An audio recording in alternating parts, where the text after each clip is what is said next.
Hey, it's Monday, December 28th, and you're watching The Great Lost Rewatch. Today we're watching the Season 3 episode, Greatest Hits.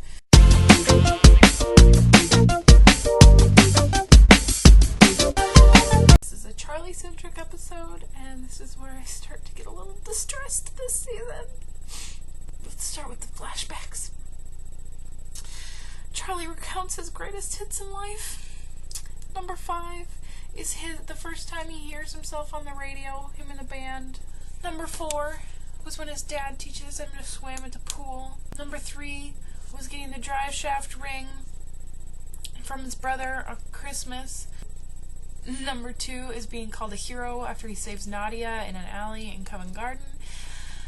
And number 1 is the night that he meets Claire. And the rest of the episode on the island feels like just an extension of the next episode that's to come. Jack shows the group the plan. Sawyer has outed Juliet, and she says, they're coming for you guys, so Jack comes up with this plan. We find out what Danielle was doing, getting the dynamite from the Black Rock in the brig. She was getting it to blow up the others. Sayid wants to use the satellite phone to send a signal to the freighter, but Juliet tells them that they are jamming the signals going off the island from the Looking Glass station. It just so happens that Sayid has a blueprint of the Looking Glass station from when he raided the Flame station and stole a whole bunch of stuff from Mikhail.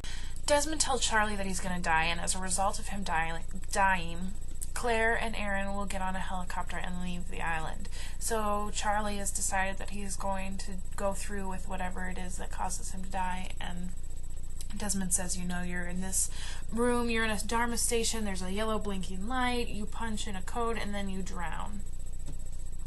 And so Charlie overhears Sayid and Jack and Juliet talking about the Looking Glass station, and he says, I'm a champion swimmer, I can hold my breath for 4 minutes, I can go down there, flip the switch, and unjam your signal. Knowing that he's going to die if he does this. But Jack says no, they're not going to do it. They're just going to, defend themselves this time, and then they will worry about the signal later. That's right before Carl shows up and says, they're not coming for you tomorrow night. They're coming for you tonight. So everybody's got a fire under their bottoms, and Jack sends Charlie out to the Looking Glass. Everybody else gets packed up. There's some very emotional scenes. Sayid and Bernard and Jin decide to stay behind so that they can shoot the dynamite because there's no time to rig it, so that they can set it off from a distance. So Jin and Sun have a touching farewell, as do Bernard and Rose. Charlie says goodbye to Claire and Aaron, and is very touching and very sad. And he leaves the drive shaft ring for Aaron. Hurley offers to go with Desmond and Charlie kind of coldly says, you're too big to go on the boat, and sends him back. But, he knows that he doesn't want Hurley to go with him on his suicide mission, as it were, I guess. So Des and Charlie are out in their boat, and Desmond, says, I'm going to go instead of you. Maybe I was supposed to go, maybe I have these flashes because I'm supposed to go in your place. And Charlie says no and knocks him out, and then dives down in the water and is underwater for a really long time. And I'm like, oh my god, Charlie's gonna die for nothing. And then he comes up out of the water into a functioning station, unlike what Ben said, that it is flooded. And 2 women with guns show up, and that's the end of the episode.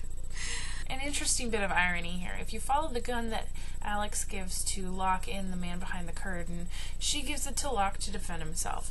Ben takes it from Locke and shoots him. Ben gives the gun back to Alex, who gives it to Carl, who gives it to Sayid to shoot the others. Kind of ironic. I remember watching this episode for the first time and being really, really distressed. The whole time, on edge, because, Desmond's been saying all season that Charlie's gonna die, and Charlie's my favorite character, I didn't want him to die. And then at the end of this episode, he doesn't die, and I'm like, oh my god. He's gonna make it. Because I thought for sure that he would die in a Charlie-centric episode. But then he didn't, and I was like, yes, he's gonna make it, he's gonna live. We'll see how that pans out in the next episode. Leslie and I will both be back tomorrow with Through the Looking Glass Part 1. See you then. Bye. We're gonna need to watch that again.